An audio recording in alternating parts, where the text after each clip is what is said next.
पण नेमकं झालंय का तेच विचारतो मी तुला. मलाच नाही माहिती काय झालं, तू एकटाच बसलाय. पण एक तर मी चांगलं टाळ वाजवत बसलो होतो तुझी किरकिर किरकिर. अरे काय टाळ वाजवतो आता विष्णू, तू एकटाच बसलाय. अरे पण झालं डिप्रेशन मध्ये बसलाय तू. काय झालं त्याला? काय मला पण नाही म्हणून तुला बोलवाय आलोय मी. डिप्रेशन म्हणजे नेमकं काय झालं त्याला? काय माहिती, चल बघू ना आपण. चल बघ आपण. पण झालं काय ते विचारतो तुला कधी.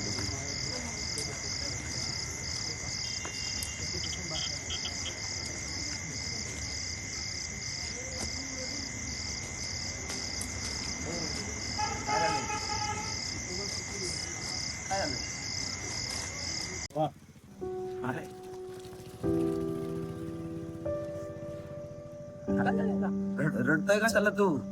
येडाय का काय? रडतोय कशाला? काय झालंय? अरे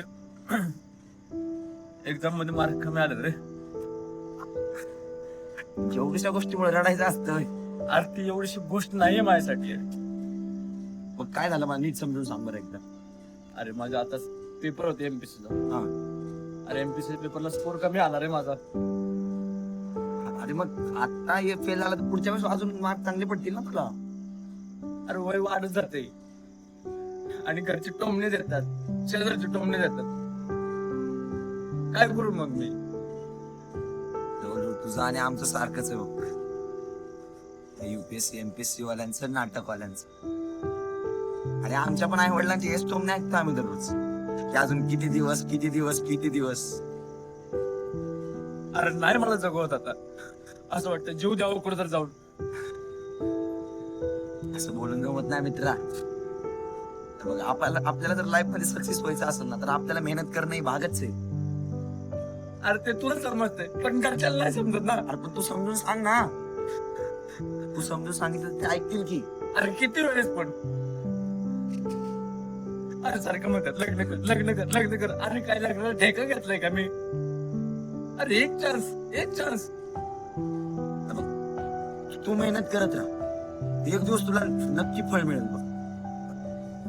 आणि या प्रवासात म्हणजे आयुष्याचा जो प्रवास असतो ना, या प्रवासात आपण कधी थांबला नाही पाहिजे. तुला काय वाटतं यामध्ये? अरे तू बरोबर आहे सगळं. हा.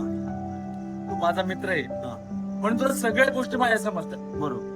पण ते घरच्याला तर समजत नाहीत. तू त्यांना समजून सांग. तू जर त्यांना नीट समजून सांगितलं तर त्यांना ते पटेल. पण काय म्हणतो? बरोबर आहे खरं. हा. अरे 2 वर्ष झालं. 2 वर्ष. अरे एक मार्काने जातो रे भेटतो मी. आणि ते घरचे शेजारचे तर झाले पण घरचे सुद्धा. लोक काय विचार करतात त्याबद्दल तू काहीच विचार करू. तू तुझ्या मेहनतीवर कायम विश्वास ठेव. तू एवढी मेहनत करतोय, रात्रंदिवस अभ्यास करतोय म्हणल्यावर एक दिवस नक्कीच तुला येईल. त्या तो दिवस फक्त आणि फक्त असतो. बाबा मी प्रयत्न तर करेन रे. बघ आता जे झालंय ते सोड. उद्या तुला मी अशा ठिकाणी घेऊन जातो ना की तुझा एकदम मूड फ्रेश होऊन जाईल. तू एवढं खुश होशील ना की. बरोबर आहे. आणि तुला अशा ठिकाणी घेऊन जाणार एकदम भारी होईल. अरे नको रे नको. तुला सांगितलं ना बघ काय आपल्याला खेळ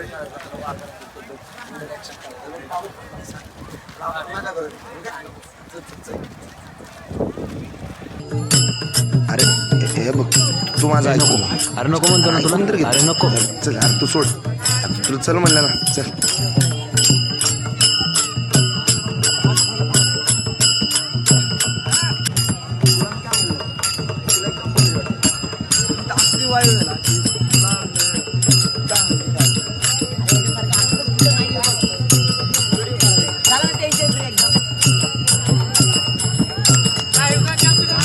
तुला सांगितलं होतं ना तुला एकदम भारी वाटेल म्हणून. आणि असली वाईब आहे ना इकडं म्हणजे एकदम भारीच आहे. म्हणजे बघ तुला म्हणलं होतं ना इथं आलं भारी वाटेल. म्हणलं होतं ना तुला.